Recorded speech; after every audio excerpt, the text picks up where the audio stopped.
Welcome to JForrest English Training. I'm Jennifer, and today we're going to review the hit song Flowers by Miley Cyrus. And we're going to review the lyrics of this song so you can learn a lot of advanced vocabulary, natural expressions, and advanced grammar, and even correct pronunciation. Let's get started.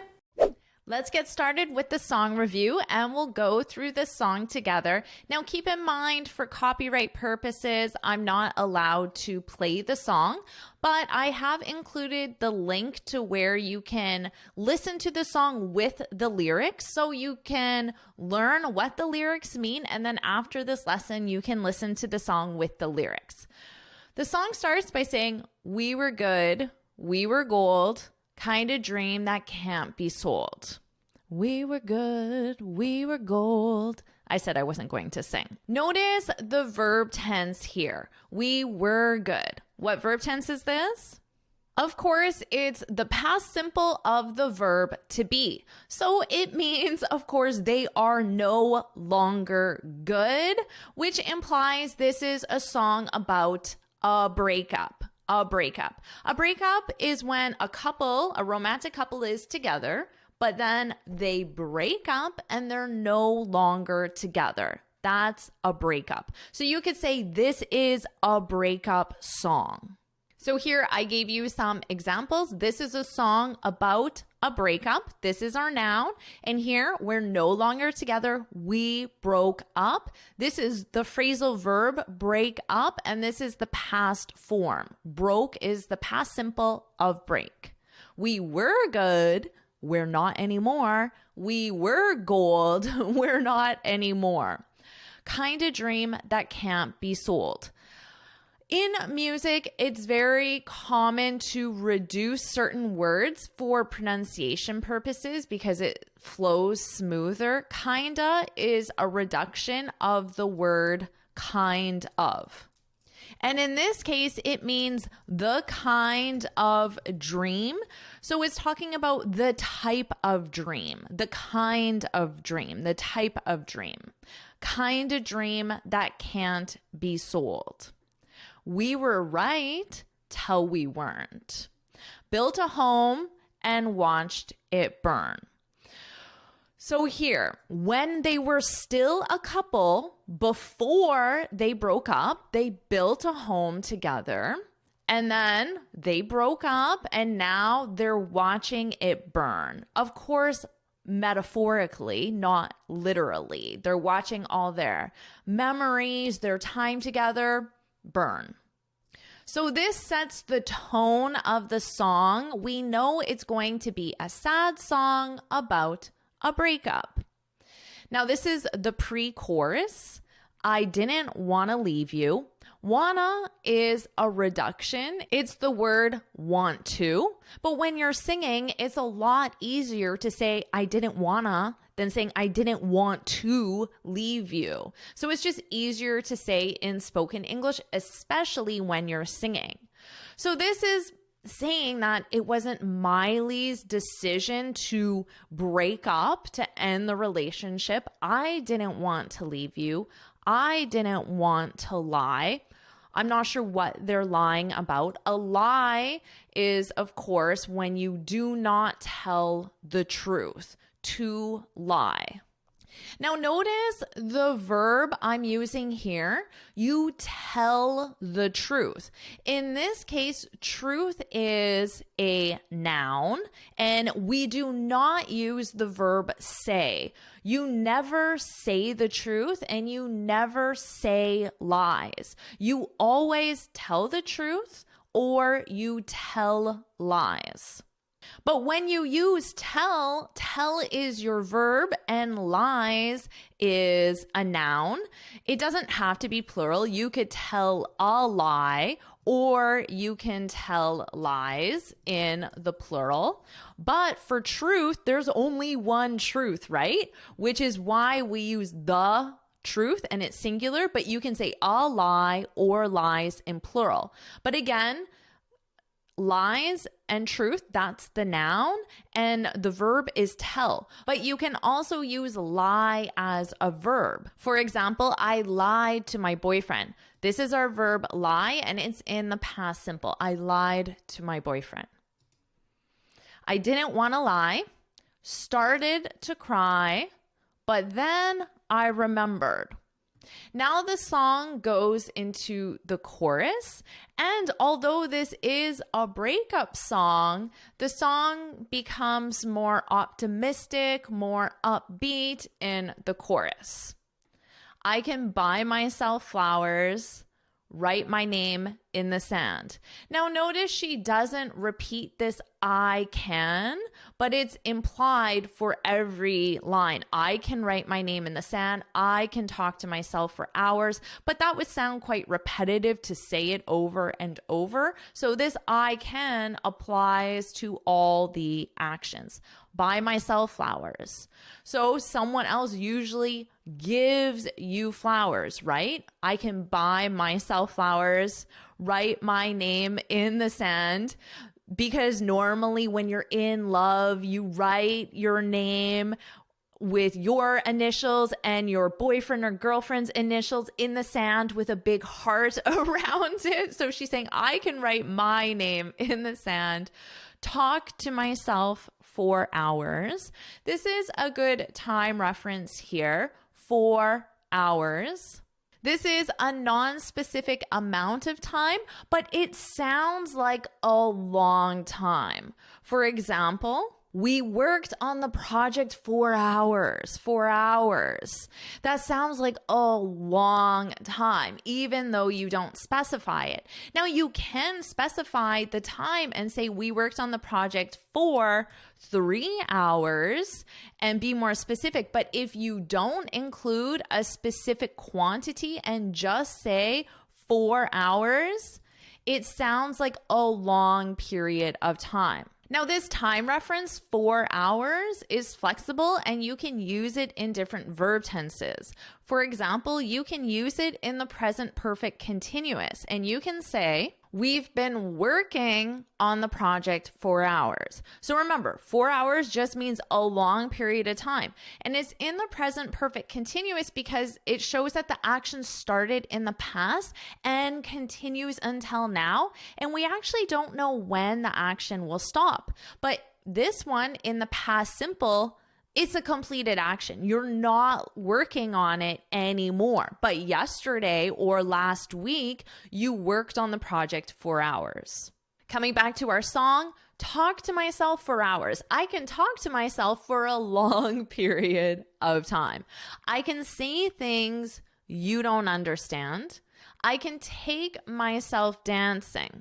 Notice this sentence structure. You can take someone, and then you have an activity or a location. So generally, someone else will take you dancing. They will come to your house and you'll get in the car and you will go together to a club and go dancing, right? But Miley is saying, I can take myself dancing. You don't have to use this in a romantic context, of course. For example, I took my mom. So I got my mom, and then together we went to the doctor's appointment.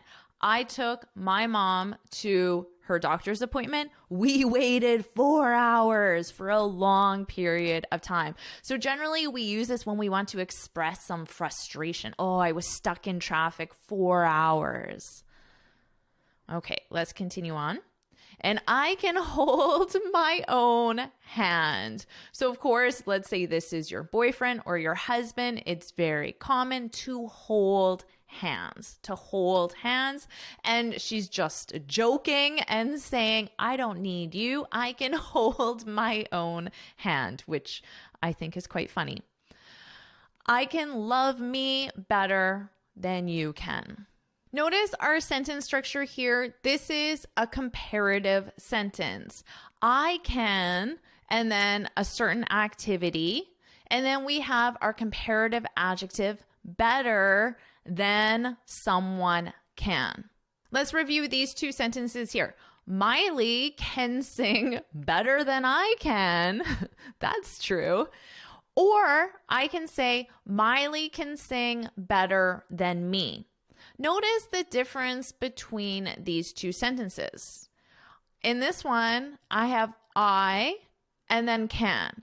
Because I'm using a verb, you need a subject before the verb, I can.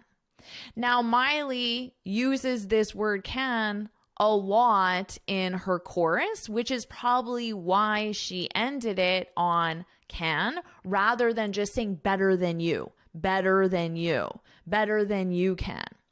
Now, you can also just say better than someone, and in this case, you want a pronoun. Miley can sing better than me.